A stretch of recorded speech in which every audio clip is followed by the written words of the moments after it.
Hello, I'm your host, Louisa Rolandhagen, and you're listening to another episode of Payroll Around the World. This audio series is your ultimate guide to understanding how payroll operates in a specific country. We dive deep into the intricacies of what drives payroll, featuring insights from ADP experts on site and locals who share their perspectives on work and pay in their homeland. After all, payroll can't really be global if it isn't local as well.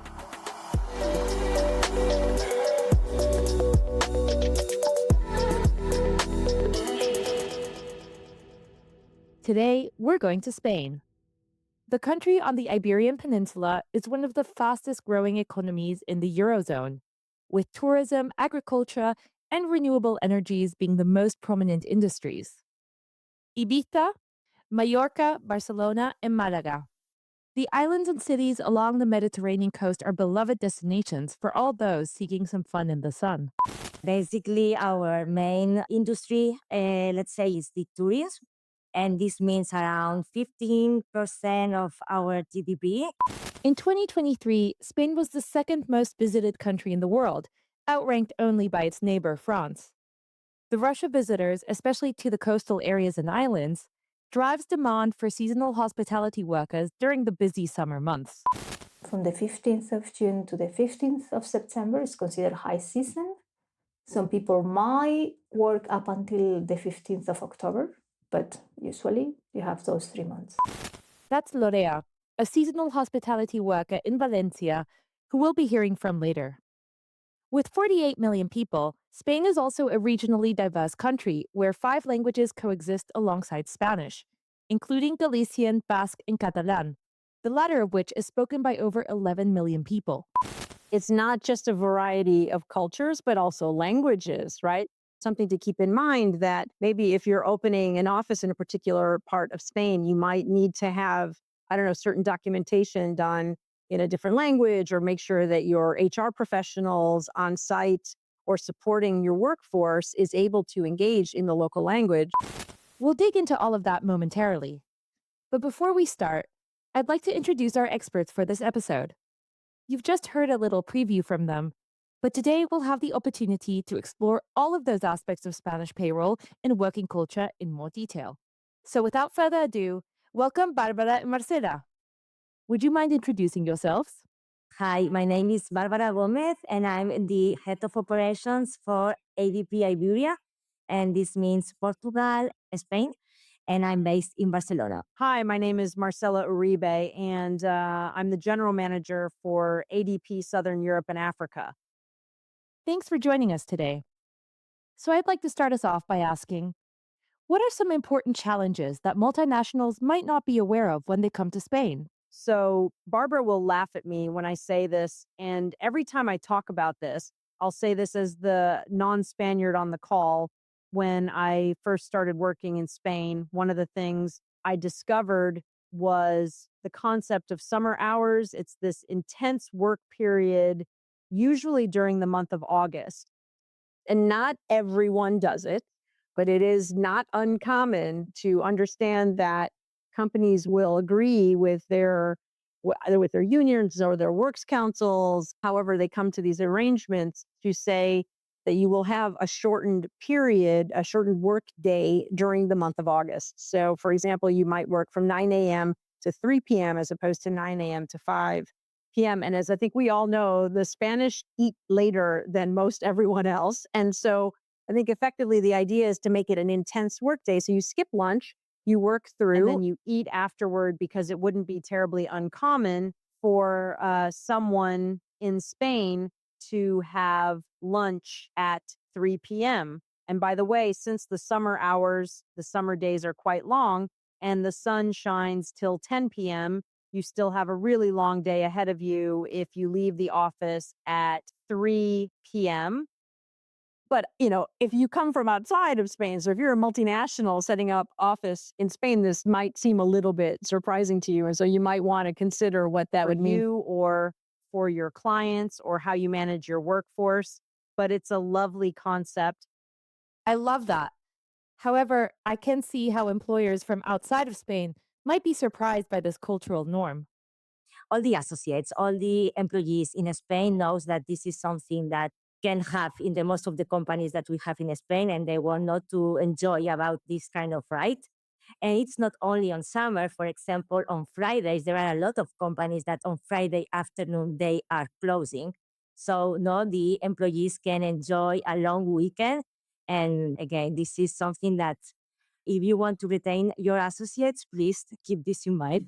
We want everyone to be happy, productive and happy, right? Because I think and I'm sure that's the theory behind it at its outset, when it initiated. And I don't know when that was exactly. I should have looked that up. That would be interesting to know. But I think people are probably a lot more productive when they get a benefit like that they so clearly appreciate. And you can just have a super intense day and then have, a lovely summer evening. So I guess that's the thought behind it. And to be honest, I think that we only need to consider or to take in consideration that we, as I mentioned before, no, we have different regions across the country, and we have different cultures, even if it's a small country, and we also have different languages. So, of course, this is something that a new company needs to take into account when it's coming to Spain. That we have this variety of cultures. No, that's an excellent point because it's not just a variety of cultures, but also languages, right? And again, something to keep in mind that maybe if you're opening an office in a particular part of Spain, you might need to have, I don't know, certain documentation done in a different language, or make sure that your HR professionals on site or supporting your workforce is able to engage in the local language. So for sure, coming back to the example of Barcelona, it's important to have people who speak Catalan if you're going to have, a large workforce there. Yeah, in fact, we have some clients that they are asking us to have the payslip in Catalan.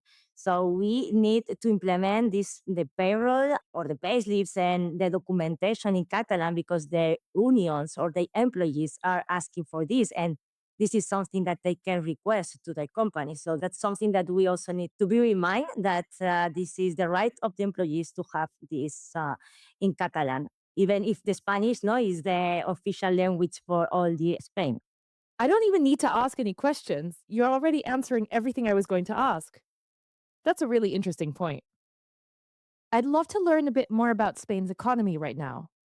What can you tell me about it? One of the things that I would say that's interesting about the local economy in Spain is that it has been recovering quite well in comparison to some of its neighbors. So the GDP growth post-pandemic has been sort of stronger or healthier than some of its neighbors. So that's very heartening news, I'm sure, for everyone in Spain and for people looking to perhaps invest in Spain. The market here is very much, I guess I would say it's dynamic, but the traditional businesses are mostly agricultural and manufacturing.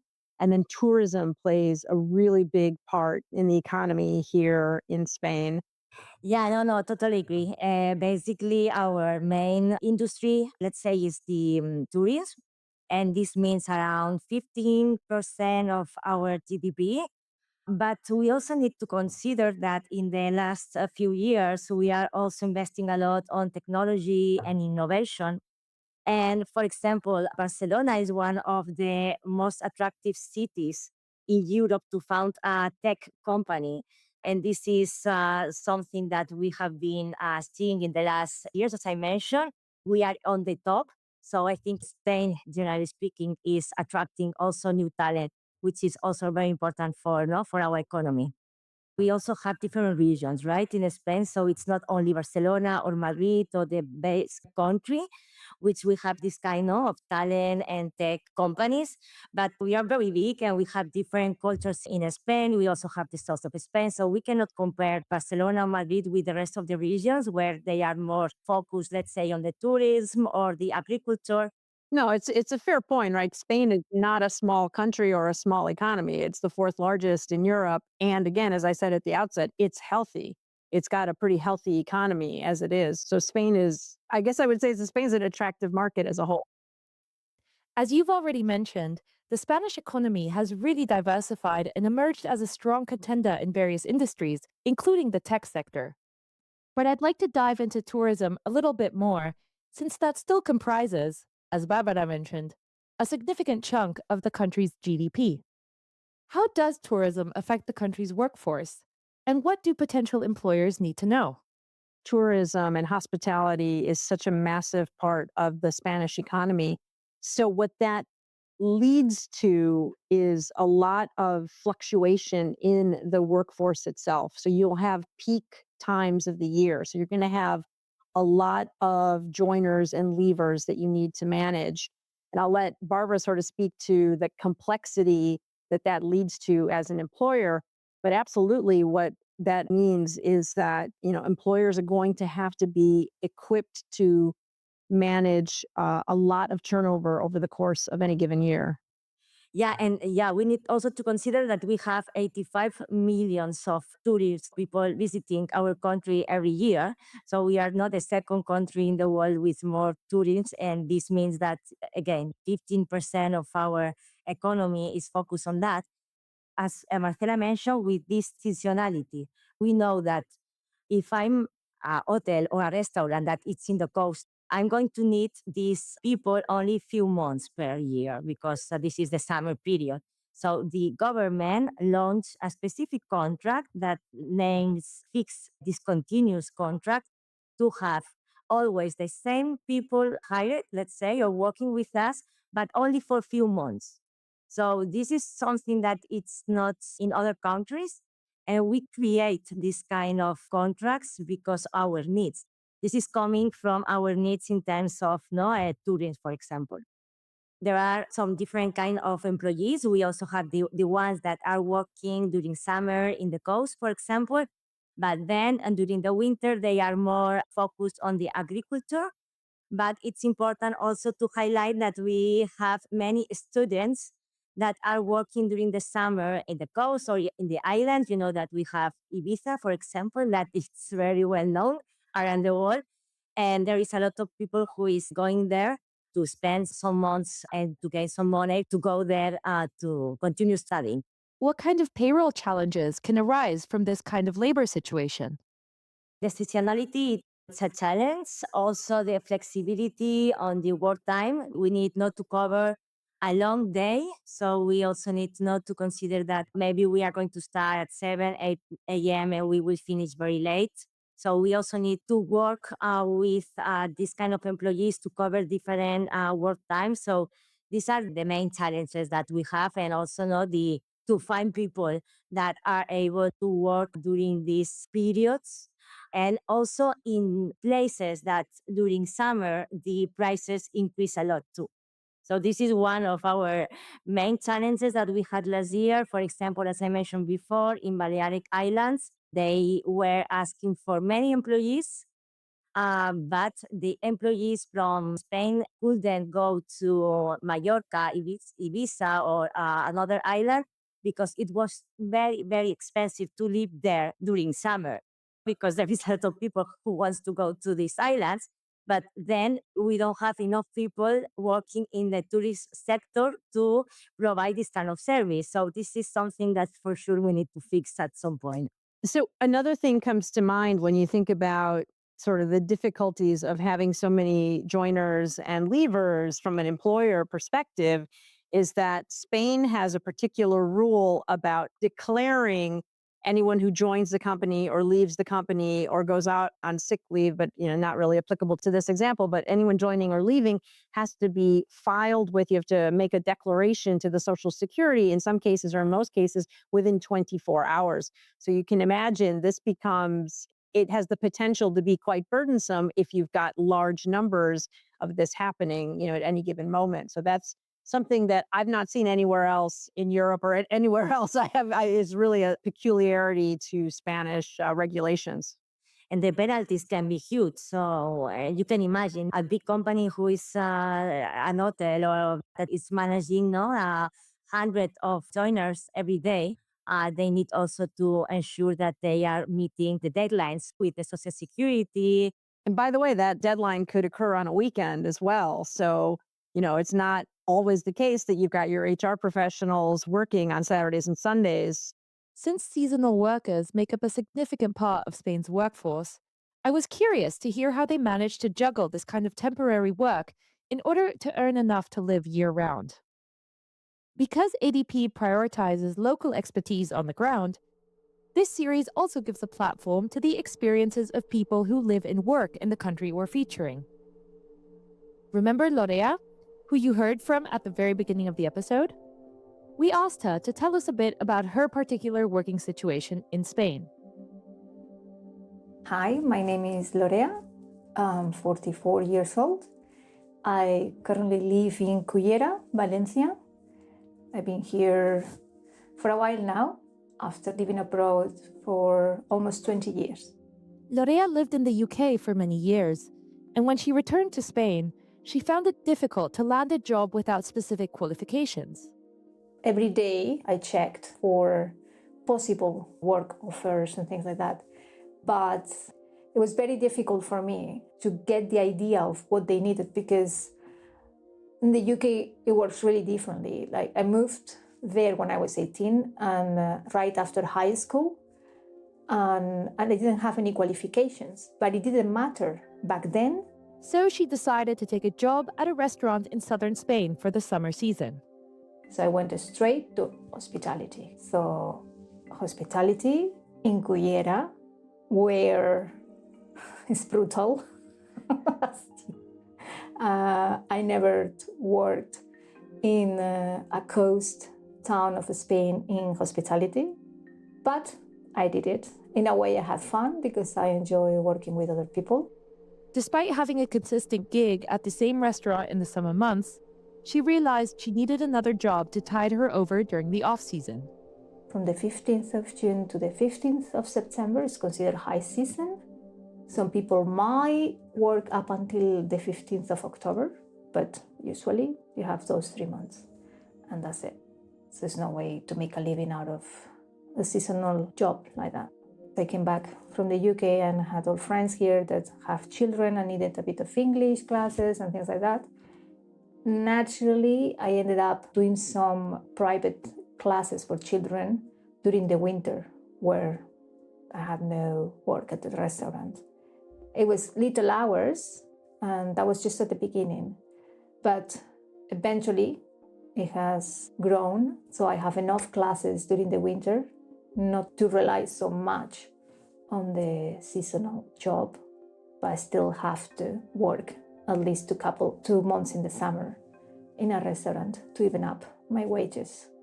Because she is on a contract during the summer seasons and then self-employed as an English teacher in the off-season, Lorea's tax situation changes during the year. But her earnings as a self-employed worker are low enough that they don't affect her overall tax bill. The wages are so low that it doesn't really affect your taxes that much. Some years you pay a bit more, others they return, and it's always the same. Lorea admits that she does find the arrangement challenging at times. There are downsides: instability, economical instability, and not knowing how long that job is going to last for. It's temporary contracts, so you never know. And with the teaching, you rely on how many students you have. It might change every year. The hours keep swapping.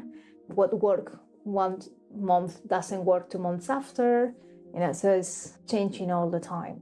However, she highly values the flexibility that her working arrangement provides. You have quite a lot of freedom to choose your free time and what you want. You can plan ahead things, you can travel, you can spend quality time with people you love. And yes, I would say the only reason I keep doing it is because I got so used to have time off that is not scheduled, that they don't tell you, okay, you have those 28 days and it has to be 2 weeks here, 2 weeks there.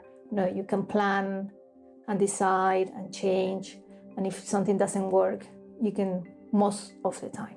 Obviously, there are moments where you have to be at your work, obviously, but in general, and that's the main advantage that I can see, that it allows me to travel and be with the people I want to be with and spend quality time.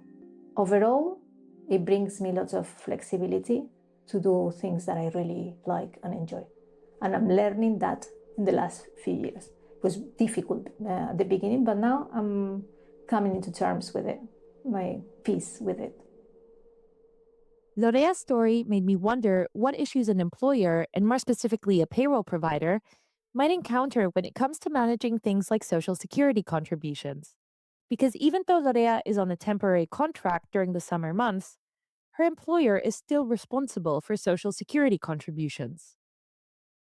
Barbara and Marcela, could you tell me a bit more about how Social Security works in Spain? Some years ago, the Social Security changed the way of how to submit the Social Security declarations. And in the past, this was a process that it took like some few days. And today, this takes around 1 month. We have to submit different files to the Social Security to reconcile all the employees. And if there is only one difference between what the information that has the Social Security or our information, then we cannot close the Social Security declarations for this company. And if we are not doing also within the deadlines, we can also have automatically 20% of penalty of the total amount of the declarations. Oh, so it's actually gotten more complicated. And it sounds like there are way more reconciliations that need to be done. So actually hearing you mention the word, the reconciliation that happens in payroll, this is another thing that is again very particular to Spain. And Barbara, I'll let you explain it, but effectively you run two payrolls each month in Spain, which again I've not seen in other places, right? It's something that is quite unique to Spain. What do you mean by two payrolls? I didn't know another country, with these two runs. And basically, what we are doing in Spain is we are running the payroll, and more or less, and depends on the client and depends on the collective agreement, depends on the agreement with the company and the union. So depends on different things. We have a different date for the payment to our employees, okay? But generally speaking, we more or less is around 23, 24, 25 of each month. So we are running the payroll until 23, 24, or 25. Once we are paying to our employees, then we pay on 25, let's imagine. But from 25 to 30 of the month, to at the end of the month, we still have 5 or 6 days that we can have some changes on the payroll for these employees, right? We can have a sick leave, we can have a termination, or we can have an accident or maternity leave. And this needs to be recalculated or rerun in order to be compliant with the Social Security and with the taxes. So that's why we are obliged to rerun this payroll again, and then to be able to submit the right declarations to the tax agency and to the Social Security. So if we want to be compliant with our legislation, we need to do these two runs. Of course, only for those associates that has had some changes in the payroll. But this is how we are working. So it's like to have two payrolls in 1 month. But on top, we are facing every 2 or 3 months some changes that needs to be implemented. Then in January, we always have new changes on the contributions too. And for example, we are working right now on this gender gap or the salary transparency that is coming, and we have been working in the last period to be transparent, to have this gap, let's say, reduce or minimize or even eliminate. Tell me more about this gender pay gap reporting. One of the main actions that we will need to implement is this transparency of salaries in your company. So we will need to share with all the associates the range. It's not exactly the salary, but the range of the salary of each associate, because of these gaps that we had in the past between male and female, or between also different types of workers.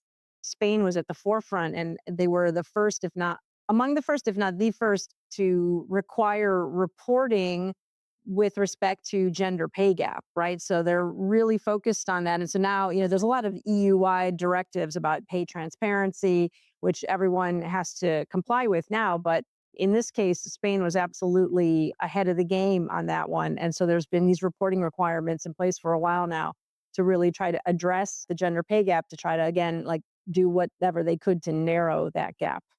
And to be honest, no, I think that also the new joiners, no, people that are young, they are expecting to have this kind of behavior from the company, no? So it's not only related to the salary. So the new joiners are also asking for different type of benefits, like to have a good environment, to have a program of diversity and inclusion, to have a health insurance, but they want more flexible hours, working from home, hybrid roles. So it's not only salary, it's also this kind of benefits that they are asking even more. We have an example, no? We had some roles that we wanted to cover, technical roles that we wanted to cover, and the associate, the candidate, were not asking for the salary. They only ask if they can work from home. You basically just answered my next question. I was curious to know what employee requests are popping up in contract negotiations lately. What are some trends that you think we'll be seeing more of?